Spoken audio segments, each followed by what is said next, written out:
एक औरत के गर्भ से क्या कभी किसी पत्थर को जन्म लेते देखा है? बच्चा तो अवश्य हुआ होगा। इतना कह रानी राजलक्ष्मी रोते हुए बड़ी रानी से बोली, दीदी कह दो कि ये झूठ है, कह दो कि ये एक मजाक है, कह दो कि आप सबने मुझसे झूठ कहा है। मेरे बच्चे कहाँ हैं? मुझे अब जल्दी से उनसे मिलवा दो। अब मुझसे ये सब बर्दाश्त नहीं हो रहा। छोटी रानी की बात सुन बड़ी रानी आंखें तरेरते हुए गुस्से में बोली, क्या बक रही हो तुम? हम क्यों तुम्हारे साथ मजाक करेंगे? ये पत्थर ही है जिसे तुमने जन्म दिया है। इतना कहते हुए उन्होंने उन ईंट और पत्थरों को एक थैले में भर कर रख दिया। अब बड़ी रानियों को इंतजार था तो बस राजा के आने का। छोटी रानी बेचारी खून का घूंट पीकर रह गई। भला उस अकेली की उन 6 रानियों के आगे क्या चलनी थी? दुष्ट रानियों ने पूरे महल में ये बात फैला दी कि छोटी रानी ने बच्चों के बदले ईंट और पत्थरों को जन्म दिया है। कुछ समय बाद राजा जय सिंह भी युद्ध जीतकर अपने राज्य में पधारे, पर जब वो अपने राज्य में लौटे तो प्रजा को देख हैरान थे। जिस प्रजा को उनके युद्ध जीत कर आने पर खुशियां मनानी चाहिए थीं, नाचना गाना चाहिए था,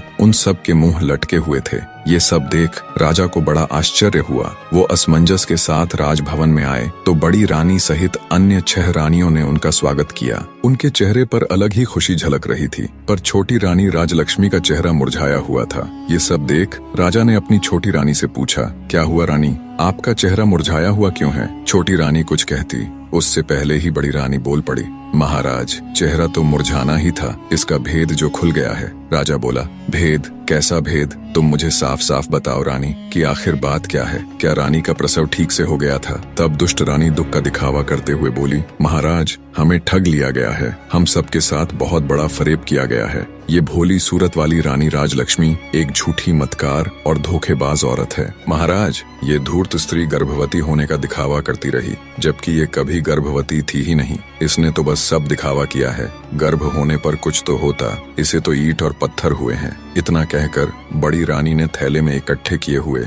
ईंट और पत्थरों को राजा को दिखाया। ये सब देख राजा तुनक गया और बोला, बड़ी रानी आप ये क्या कह रही है? भला एक मानव गर्भ से कभी ईंट और पत्थरों को पैदा होते हुए देखा है तुमने कभी? राजा की बात सुन बड़ी रानी बोली, क्षमा करे महाराज, पर हम भी तो आपको वही बताने और समझाने का प्रयत्न कर रही है कि इसने हमारे साथ गर्भवती होने का नाटक किया है। हम भी तो कब से उम्मीद लगाए बैठे थे कि राज्य का वारिस आएगा, हमें भी कोई माँ कहने वाला आएगा। हमारे भी कान तरस गए थे महाराज माँ शब्द सुनने को, पर इस दुष्ट औरत ने हम सबके साथ छल किया है। ये सब सुनने के बाद राजा को भी बड़ी रानी की बातों का विश्वास होने लगा। उसे भी लगने लगा कि छोटी रानी ने सबके साथ धोखा किया है। राजा छोटी रानी राजलक्ष्मी से कहता है, तुमने ये सब क्यों किया रानी? तुम्हारी हिम्मत कैसे हुई हमें छलने की? मैं तो जैसे तैसे विधि का विधान मानकर जी रहा था कि शायद हमारे भाग्य में संतान सुख है ही नहीं, पर तुमने तो हमें हमारे जीवन की सबसे बड़ी आशा दिखाकर उस पर पानी